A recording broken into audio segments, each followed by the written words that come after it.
further debate. The member for Oshawa. Much, Madam Speaker, and I'm very pleased to have the opportunity to speak about my community of Oshawa and have the chance to talk about our neighbouring communities in the Durham region, specifically Whitby and Scarborough, because today we're here debating the NDP motion, the Opposition Day motion, that challenges this government to provide necessary funding to create 2,000 new not-for-profit long-term care spaces in Scarborough, Whitby and Oshawa, and to address the waitlist in long-term care. This is a specific ask, but it's the beginning of what we hope will be a commitment on the part of this new government, because we have spent years waiting for the previous government to actually invest in our seniors, invest in long-term care. We have a situation that has gone unmanaged and has been neglected for 15 years.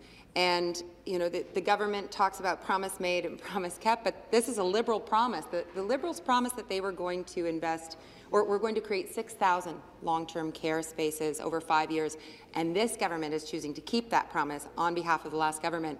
We challenge them to do better, to do more. With a budget on the horizon, we would like to see more investment in our seniors and our long-term care. But I'm going to tell you why this matters so much to me and to my community, because I do know this is an issue across the province, that there is not an MPP in this room who has not had a personal connection or a constituent come in and talk about the need to address the wait lists and long-term care in their communities.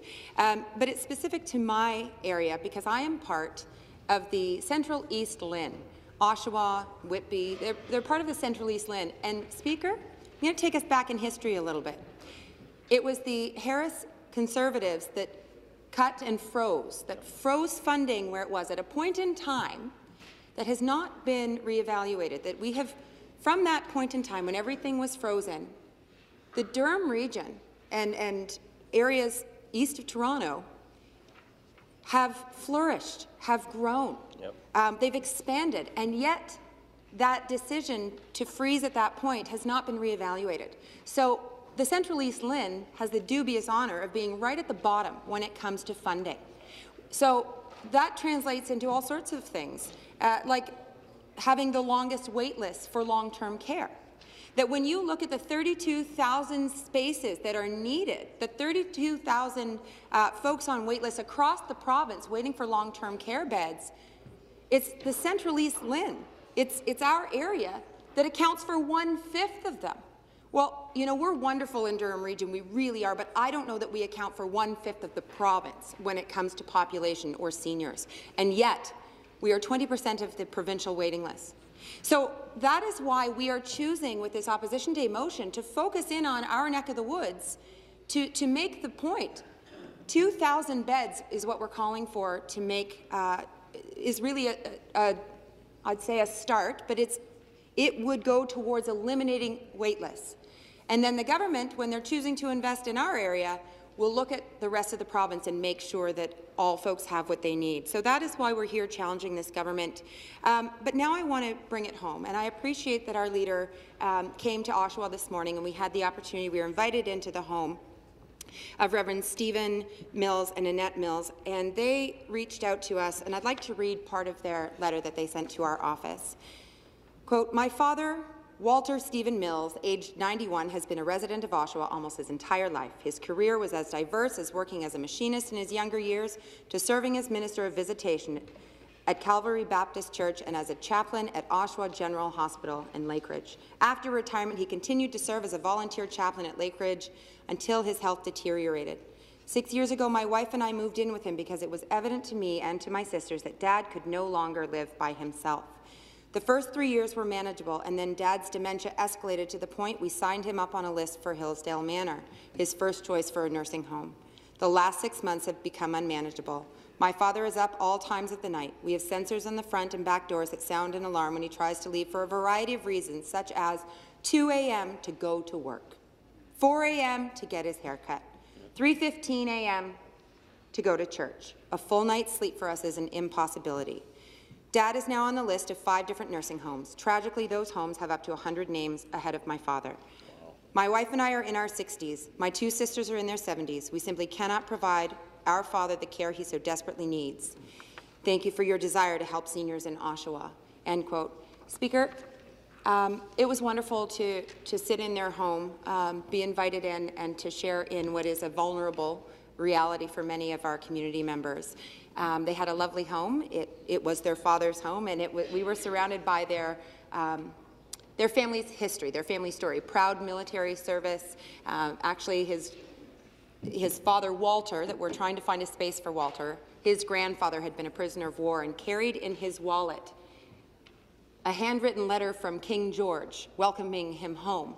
And he carried it proudly in his wallet. Every family in Oshawa and every family across our province has a story. And to know that Walter does not have a place, does not have a space, is not right. Walter specifically, but seniors across the province. When I hear from constituents like Adrienne Reed, her husband Don has been out of the hospital.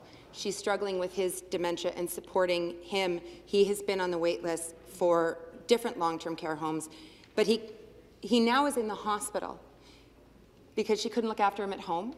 He's in the hospital, deemed a crisis because he's been deemed a crisis, or he can't be deemed a crisis because he's in the hospital. So there's no space for him.